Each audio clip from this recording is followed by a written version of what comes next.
Level 62 Post A Komen. Bab 123. Pintu masuk pelabuhan Beilun. Bang! Dengan suara keras, gerbang besi ditendang langsung ke tanah, hampir retak. Debu yang mengepul naik, dan sosok seorang pemuda muncul di pintu masuk. Itu adalah Ye Chen.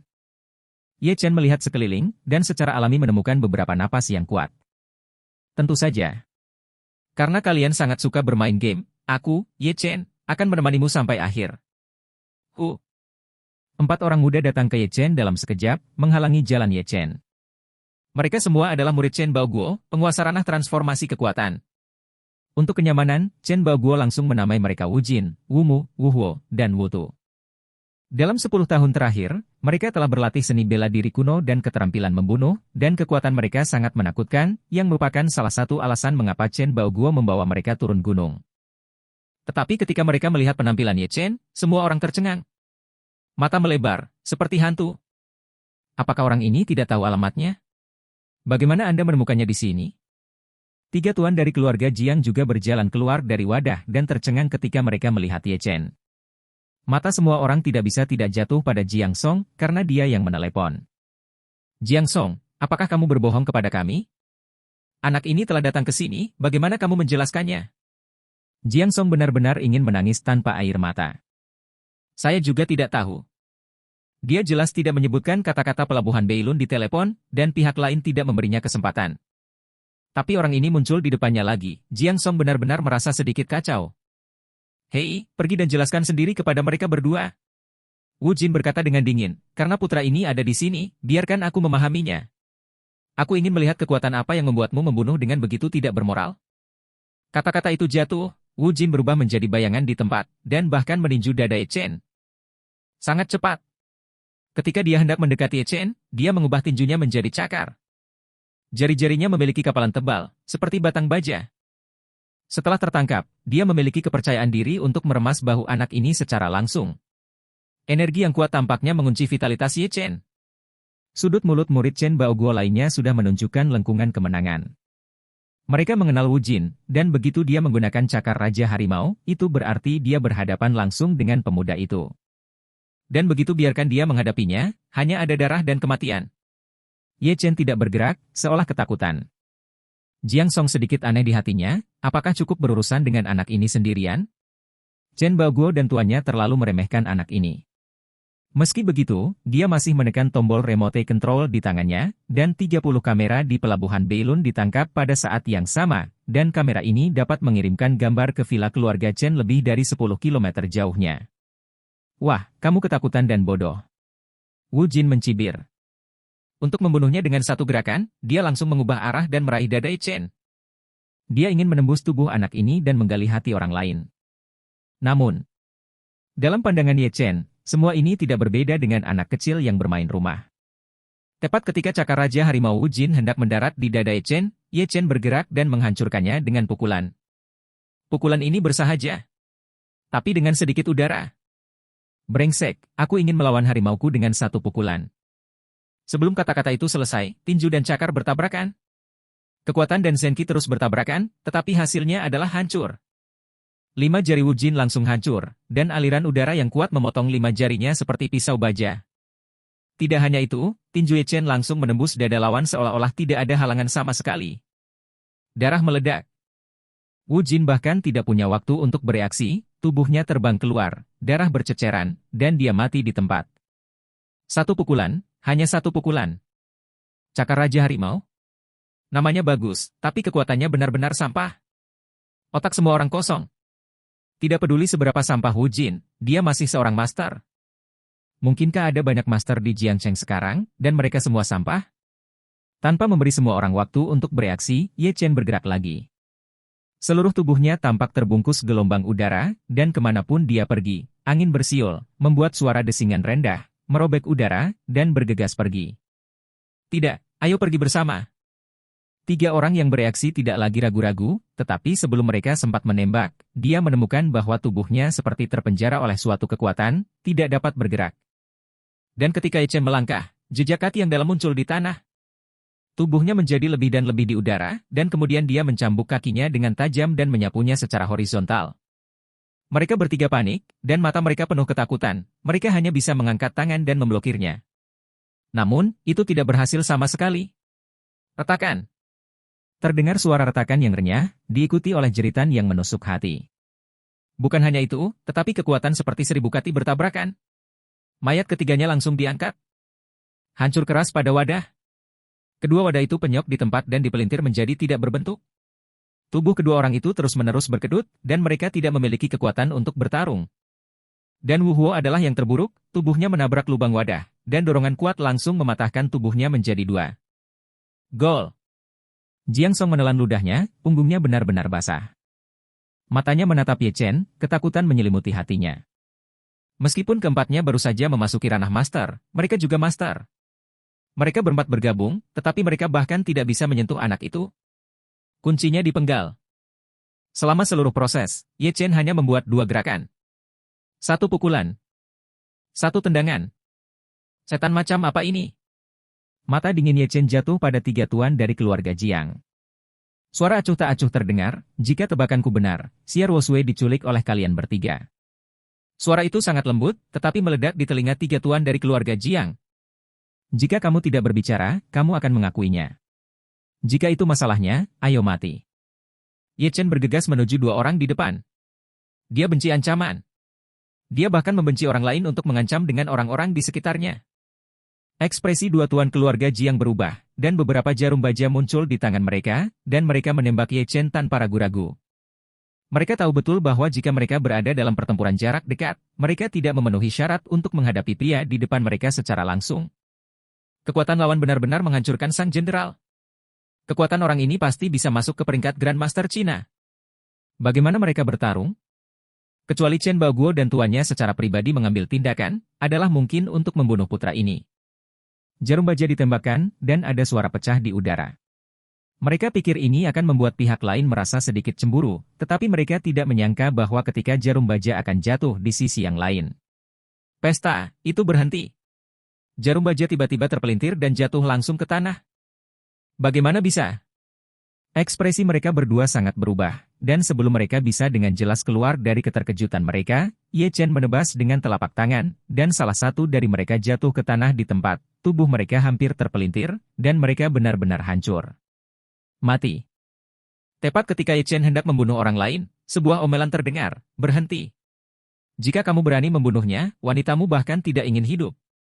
Napas keras Ye Chen tiba-tiba berhenti, telapak tangannya jatuh di kepala tuan keluarga Jiang, dan angin kencang langsung membelah pipi lawan, dan darah mengalir keluar. Bab 124. Tidak jauh dari sana, sebuah pisau pendek muncul di tangan Jiang Song, dan pisau pendek itu menyentuh leher adil Xia Ruosui. Selama Jiang mengendur, Xia Ruosui pasti akan binasa. Ye Chen, jika kamu berani menyentuh kakak laki-lakiku, Nona Xia pasti akan mati. Jiang Song mengancam. Pada saat ini, Xia Ruosui tidak bingung sama sekali, tetapi tampak sedikit terkejut pada Ye Chen di kejauhan. Bagaimana orang ini sampai di sini? Apakah dia di sini untuk menyelamatkan dirinya sendiri? Xia Ruosui melihat sekeliling lagi, dan ketika dia melihat mayat-mayat yang mengerikan itu, matanya penuh dengan ketakutan. Mungkinkah Ye Chen melakukan semua ini? Melihat bahwa Ye Chen tidak berbicara, Jiang Song melanjutkan, saya tahu kekuatan Anda sangat kuat, tetapi karena Anda di sini, Anda ingin menyelamatkan wanita ini. Anda sebaiknya tidak bertindak gegabah, kami hanya kehidupan yang murah, dan Nona Xia ini adalah putri bangsawan dari keluarga Xia di Provinsi Jiangnan, Anda harus tahu siapa yang lebih dirugikan. Ye Chen tidak menunjukkan ekspresi apapun, tetapi menghela nafas, kamu tidak boleh menyentuhnya, kamu benar-benar tidak boleh. Jiang Song mendengus dingin, wah, jangan beri aku omong kosong, berlututlah untukku sekarang.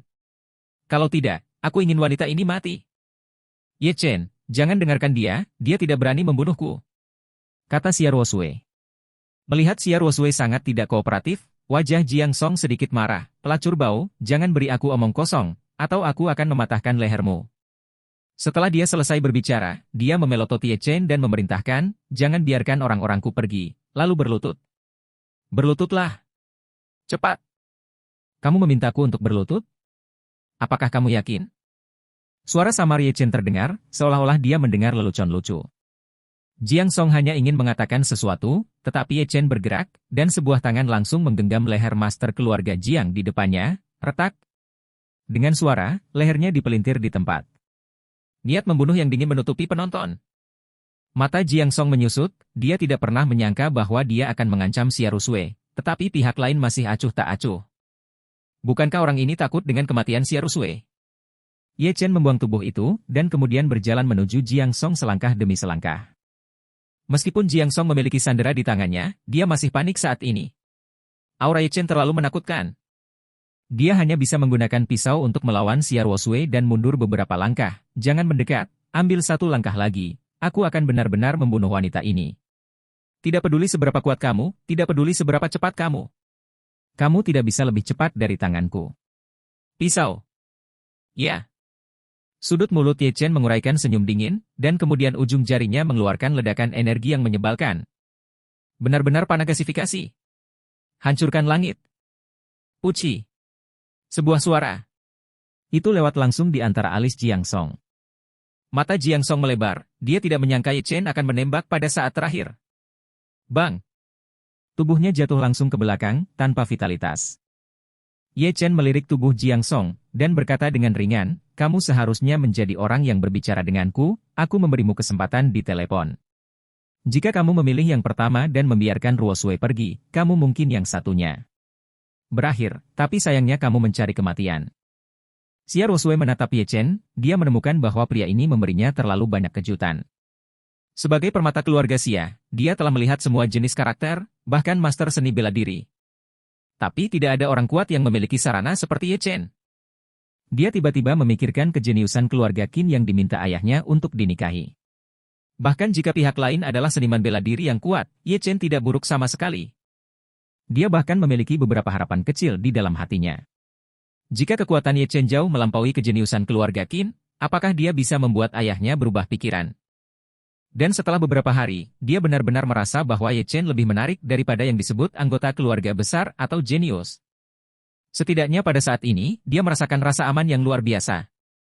Ye Chen datang ke Xia Rusui dan khawatir. Apakah kamu terluka? Xia Rusui menggelengkan kepalanya seperti mainan, tidak. Oke, ayo pergi, banyak orang mengkhawatirkanmu, kata Ye Chen.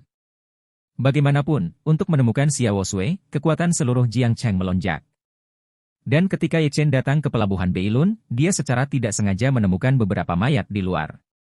Jelas, seseorang datang ke sini, tetapi karena kekuatannya yang buruk, dia langsung dibunuh oleh orang-orang itu, jika tidak akan ada berita tentang Xia Rusui di seluruh kota. Ye Chen kemudian mengirim beberapa pesan teks untuk memberitahu orang-orang itu agar tidak mencari mereka, dan bahkan meminta Raja Nanjiang untuk datang dan menangani mayat itu. Mayat-mayat ini harus mengidentifikasi siapa yang berada di balik layar.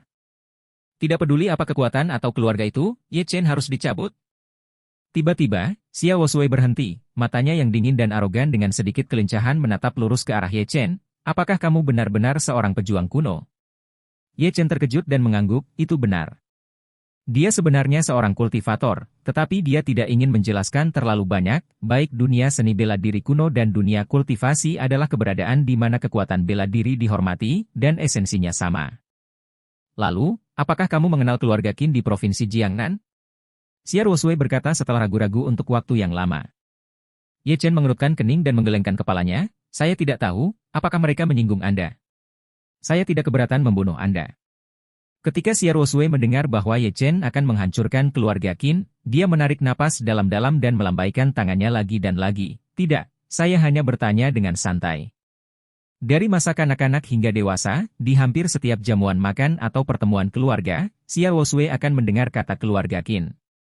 Untuk semua keluarga di provinsi Jiangnan, dua kata ini tampaknya tinggi di atas dunia. Dia belum pernah ke keluarga Qin, dia juga belum pernah melihat siapapun di keluarga Qin. Tapi itu tidak mencegahnya untuk memahami kengerian keluarga Qin sama sekali. Hampir seperti fantasi bagi Chen untuk menghancurkan keluarga Qin. Faktanya, Xia Rusui ingin menolak kontrak pernikahan ini dan berjuang untuk kebahagiaannya sendiri. Jika tidak, dia tidak akan meninggalkan keluarga Xia lebih awal dan datang ke provinsi Jiangnan ini. Namun seiring berjalannya waktu, dia menemukan bahwa waktunya hampir habis. Kuncinya adalah bahwa objek kontrak pernikahannya sebenarnya adalah keluarga Qin. Begitu dia menolak, tidak hanya akan terjadi sesuatu padanya, tetapi seluruh keluarga Xia mungkin tidak ada lagi. Lupakan saja, ambil satu langkah pada satu waktu, saya harap akan ada kesempatan. Pada saat yang sama, villa keluarga Chen. Ada keheningan. Chen Baoguo dan Jiang Yuanli menatap layar lebar di depan mereka tanpa mengucapkan sepatah kata pun. Mereka bahkan merasa napas mereka tercekat. 7 penguasa alam transformasi tidak dapat membunuh seorang pria muda berusia 20-an. Apa Lucon? Katakan ini kepada siapapun yang mengolah seni bela diri, dan pihak lain tidak akan mempercayainya. Tapi kebenaran telanjang muncul di depan mata mereka, dan mereka tidak bisa menyangkalnya. Setelah waktu yang lama, Chen Baoguo memimpin dalam memecah kesunyian dan berkata, menurut kekuatan lawan, setidaknya dia bisa masuk ke peringkat Grandmaster. Jiang Yuanli mengangguk, tapi menilai dari tembakan lawan, orang ini tampaknya tidak memiliki seni bela diri dalam tembakannya. Ini murni menghancurkan kekuatan, dan saya tidak tahu apakah orang-orang itu terlalu lemah untuk menjadi layak. Anak ini menggunakan seni bela diri, atau karena anak ini tidak ada seni bela diri sama sekali.